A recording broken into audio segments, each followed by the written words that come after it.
Sexy. We are driving on Stalingrad. And actually, we're not too far away from Stalingrad. As you can see, right here is Stalingrad.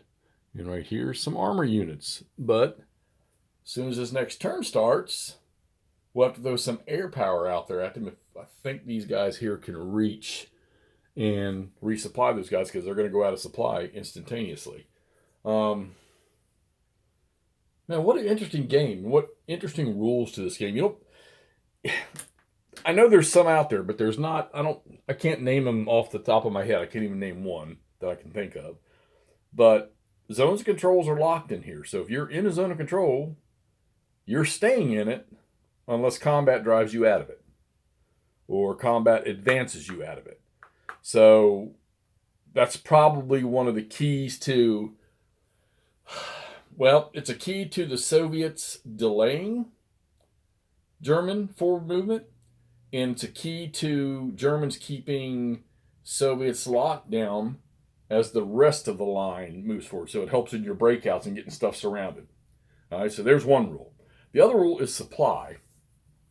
So for the most part, this is a German move, German attack, German mechanized move. Soviet move, Soviet attack, Soviet mechanized move, okay? And at the start of each one of those phases, before a unit executes any one of them, you have to check for supply. So you're checking for supply 6 times. So I thought that was going to be a little, oh God, this could be a pain in the butt. But it's really not. It's not. It doesn't really take that long. I mean, yeah, there's a lot of units, but it's not a massive amount of units on the board. There's quite a few. So you have to do that. And it does, I guess it helps with both sides. The Soviets are starting to get, the reinforcement pool is starting to increase. They had one big turn right at the start. I think a lot of people have issues with that. There's an errata change for that. And I've got the errata rules. I'm not using a whole lot of that stuff. I like to see how the original stuff played. Like I know where the Panzer divisions can count as one stacking unit. So you could have like 3 of them in there and just torch anything on the battlefield. But, I mean, I'm breaking out with these guys, so it seems to be working, well, okay, I guess. I don't know the whole story of how Case Blue started with the drive to, of course, to Stalingrad and then down to Baku, which is like way down there somewhere, all right? But I've always understood, or always something about don't cross the Don. Hitler didn't want him to cross the Don. Until just that would be the defensive barrier. So there's your river there. Okay. So this game is set up with some bonus victory points if you take an objective by a certain turn. Voronezh is right here. If you took that by turn 1, not only did you get the 10 bonus points for taking it, but you got some extra ones. And then down below is, move the camera here. Right here is Rostov. And if you took it by game turn 3, which I took it on game turn 1, you got, I think it was 4 extra bonus points, so you got 15 plus 4. So the Germans have that. They almost lost it.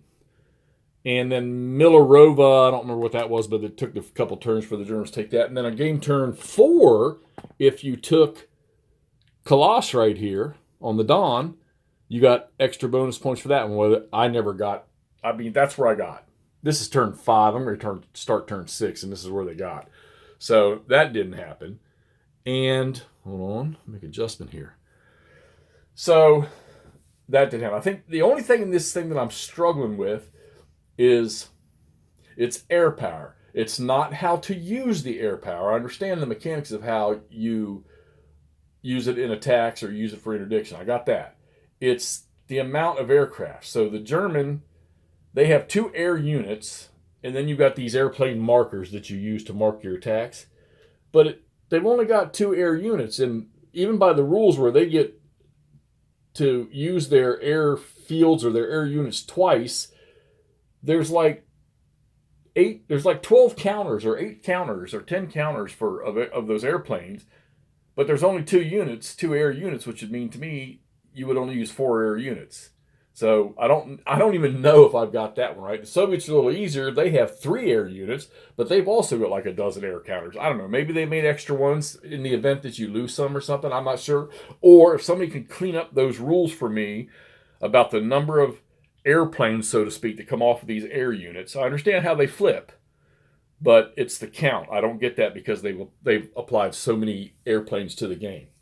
All right. So what's going on?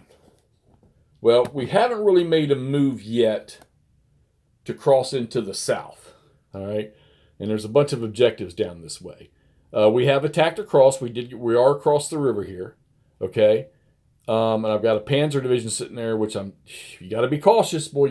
I'm learning. I haven't learned completely. Like this Panzer division here that headed towards Kalash, or a motorized unit there, they've already taken 2 hits. That Panzer division up there is okay. And then I got a Panzer division. I've already lost a full motorized or 2 full motorized divisions. And I've lost another motorized regiment or whatever from a Panzer division. So I'm having to be, I probably need to get them together. Well, the issue with that is I have a ton of them stuck right there. And that's where I've been focusing. The northern map for the Soviets get a lot more reinforcements than the southern map does. And that's where I've been focusing to keep those Germans locked up.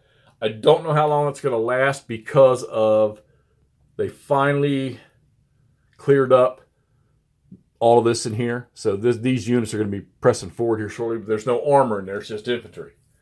And these last couple units here that are out of supply, they'll be going here shortly too, down the river line here. So those Germans are moving. The Russians will probably have to fall back. They do get a great bonus for being behind the Don or the Vogel. I think they're tripled if they get attacked across there. And you can move across all these things. It just costs a lot of movement points to do it. So like I say, you get to move. During movement, you can do overruns, which cost 3 points plus the point of the train you're moving into or attacking into.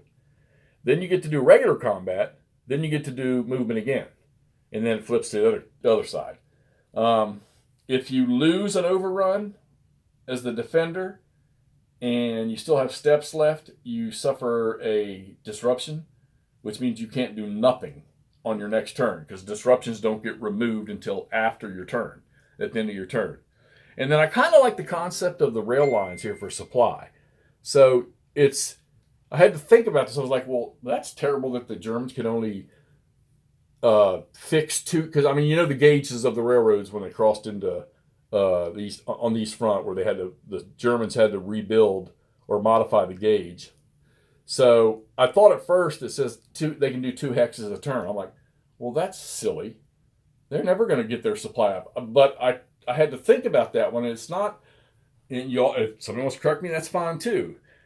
You can place the rail lines ahead in 2 hexes. So if the rail line was here in this hex, which is the border, the rail lines up to the border, and the Germans cleared out this rail line all the way up to this intersection, at the end of the game turn, both Soviet and German game turns, you can move that rail. You can move 2 rail hexes, 2 hexes. So you pick it up and you move it up to there. So now the Germans have the rail line running all the way to there and then over here. And because I kept asking myself, well, that's kind of silly to do that. You've got all these extra rail markers. That's what helped me figure this out. So I didn't need to move that one any further. So in another turn, I had this whole rail line cleared out. I was able to move one and drop it right there. Then I was able to move this one forward over here to Rostov and this one forward up here to whatever, Lekovaski or whatever that is. So that's how I'm translating what the rail line move is. The thing I haven't affected yet that I'm fixing to have to do is these trucks. It's going to be dangerous because I got to get them through here. Well, I may not have to because I'll probably air supply these units up here. Everything else is okay. The Russians are the ones that have the real hard time because I wasn't very protective of the headquarters, the leaders. So you've got these leader counters with the white numbers on them, and that first number is their range. He's a 3, or their command radius. So he's a 3. Well, all Russian units have to trace to a leader using the leader's command radius. So for that guy, he can supply any number of units that are within 3 hexes of him. And of course, zones of control and enemy units can block that. Well, I was terrible about that initially, and there's 3 headquarters units up there in the dead stack up there, and then you also have an evacuation rule for headquarters where you can, at any time during the movement, you can pick them up and evacuate them to the turn record track and bring them back in. It's 2 or 3 turns later. So I'm being smarter about that after I've lost 3. Now it looks like I've just about got enough Soviet headquarters on the map to cover everybody in these little pockets. I had to move some that came in on the north map down to the south. So I sent a 5 and a 2. These are the old First Guards commander. Sent them down here, a 5 and a 2. So they should be able to take care of those forces down there because the south doesn't get a whole lot of reinforcements. Like I said, the majority of the stuff early comes on the north map. You have rail movement. The Soviets can move 10 steps, and the Germans can move 3 every turn. 3 steps of units on rail, and it's 40 hexes on a rail line. All right, so what are we going to do going forward? Well, I don't think we're going to mess with Varnish up there. Too strong an area. Yeah, it's 10 big points, but I don't think I need to mess with it. I think I need to focus on the drive towards Stalingrad and then down into these oil fields to get all these objectives. We're getting ready to start turn 6, and there's 25 in this game. And it actually moves pretty good. So I think what we're going to do is we're going to focus. I got to get out of this blockade right here somehow, which I think some of this stuff's going to help, and start moving down towards the Don, or the Don way down yonder to the Don down in here. So I need to start moving this way, and then we take Stalingrad's 20-some points, so, and then clear this area out, and I'm going to move this some more.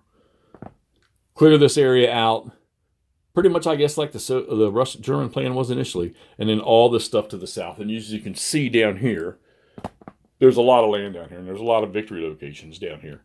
And all those oil fields and everything, we need to take those. This is a victory point game. It's not casualties and stuff like that. It's taking objectives, which I love that stuff. I don't mind having the casualty count mixed in for victory conditions and stuff like that.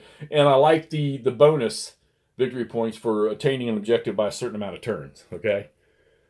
The chart for this game, like I said, I've only taken, I think, snapshots of this, but you gotta love this. Everything on one stinking page. Come on. It's everything you need is right there. Your combat chart, your terrain effects. This game has the Hitler directive, all right, which a lot of games that have random events, I guess that would qualify, where Hitler may decide, no, you're going somewhere else instead of that, or pull these divisions to go do this.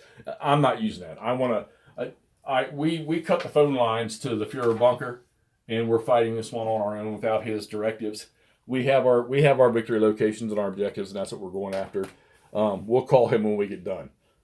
All right, so that's how I'm doing this. Just eliminate that one out of the way because it's the first time playing this game. Never owned it. Stigler, thank you for sending this to me. And I'm having fun with it. Old, simple SPI game with just enough details in it to make it really, really interesting.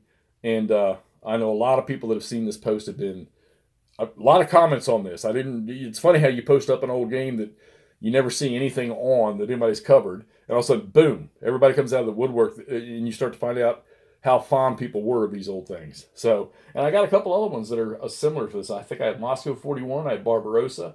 So, shoot, that might spark me to get them and play those too. So many things. As Joey tells me, so many games, so little time. All right, guys. So this drive on Stalingrad, we're going to kick into turn 6, which is 2 to 8 of August. All right. If you have any comments, any critiques of what you see here, I know it's probably hard to figure out what I got. But all these out of supply markers you see, those are all Russian, okay? Although, like I say, I'm fixing to pop a couple on some Germans here at the start of this next turn. Drive on Stalingrad, SPI 1977, and I'm glad I got my hands on this finally, and I'm enjoying playing it. If you got it, get it out.